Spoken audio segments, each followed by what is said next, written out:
Hey, what's going on, guys? This is just a quick video. I wanted to share my experience with Amazon in regards to the return of my Sony 940E. If you've been following the channel for a while, you know that I've returned several Samsung displays this year, unfortunately, that had all kinds of issues. They were all defective, they had all kinds of problems. Again, not a knock on Samsung, just luck of the draw, and there were things that were clearly defective. Amazon was great. They have that team that's above, it's their higher end team, anything above $2,000, and they're awesome. They will literally work with you. They'll do whatever it takes to get you your money back. The mistake I made with the Sony 940E was it just didn't meet my needs, and I said as much. So with the refund, I had basically said that I didn't like the display, and I kind of left it at that. I was told I get my full refund, but this is where it's tricky, guys, and where you have to be careful. Even though when you buy the display, it's free shipping, it's not free shipping when they pick it up. There is a restocking fee. There is also a return fee. The return fee was $50, not a huge big deal.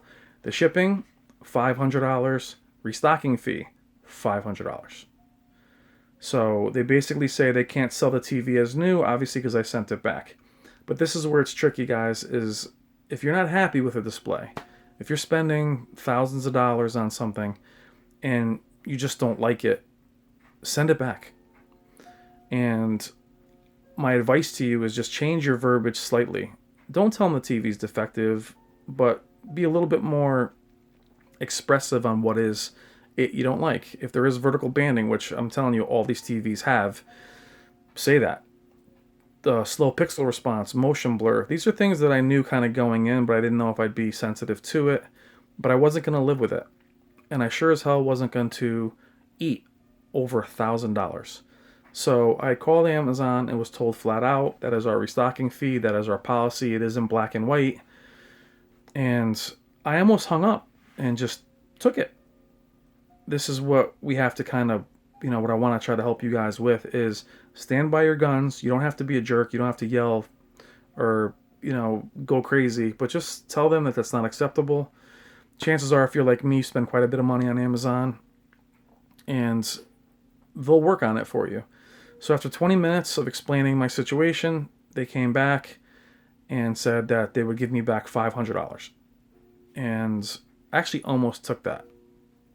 And I said, no, you know what, I think, and I went through the whole story, but I think that you guys can do better than that. And this is not my way. I don't like to haggle and do all that stuff. But after almost an hour on the phone, she was able to get me my full amount. Actually, I got 30 cents extra. But the lesson here, guys, is do not settle.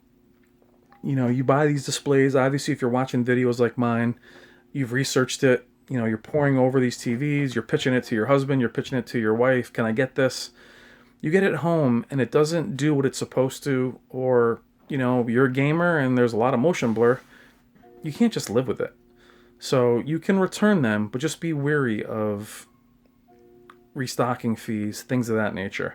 If you don't buy directly from Amazon or Amazon Prime, or at least it's not fulfilled by Amazon, you will be left with all that and there'll be nothing you can do about it. So please, if you're going to buy through Amazon, just be careful.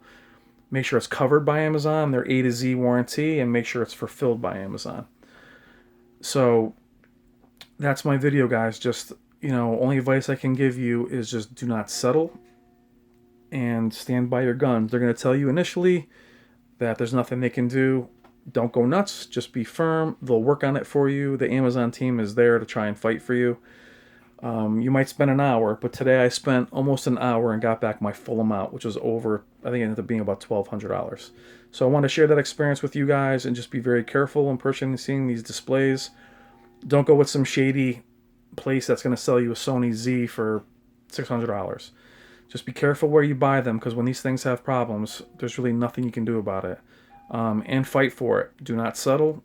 I know I'm repeating myself, but any questions or comments, let me know. Anything you want to know know about Amazon or Best Buy, please leave them in the comments. And thanks again, guys. Take care.